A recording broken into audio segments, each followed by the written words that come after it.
کیا آپ جانتے ہیں کہ دنیا میں سب سے زیادہ فروخت ہونے والا موبائل فون کون سا ہے؟ کیا آپ نے کبھی سوچا ہے کہ کس کمپنی کے فون نے وقت کے ساتھ سب سے زیادہ مقبولیت حاصل کی؟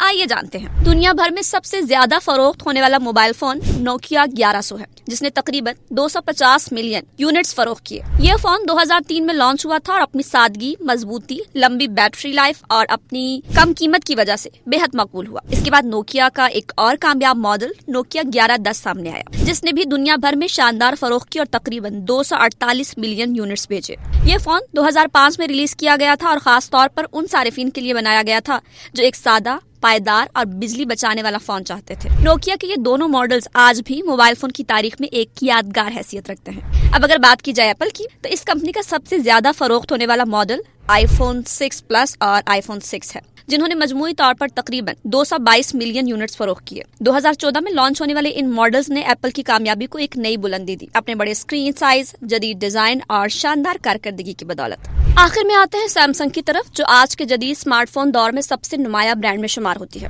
سیمسنگ کا سب سے زیادہ فروخت ہونے والا ماڈل گیلیکسی S4 ہے، جس نے دنیا بھر میں 80 ملین یونٹس فروخت کیے ہیں۔ 2013 میں ریلیز ہونے والا یہ فون اس وقت کی جدید ٹیکنالوجی، اعلیٰ کارکردگی اور خوبصورت ڈیزائن کے باعث صارفین کی پہلی پسند بن گیا تھا۔ ان چاروں models Nokia 1100، Nokia 1110، iPhone 6، iPhone 6 plus, Samsung Galaxy S4 نے اپنے دور میں موبائل مارکیٹ پر راج کیا۔ نوکیا نے سادہ فونز کے زمانے میں، ایپل نے اسمارٹ فون کے انقلاب میں اور سیمسنگ نے جدید فیچرز کے دور میں اپنی پہچان بنائی۔ یہ سب اس بات کا ثبوت ہے کہ ٹیکنالوجی کے بدلتے دور کے ساتھ صارفین کی ترجیحات بھی کس طرح تبدیل ہوتی ہیں۔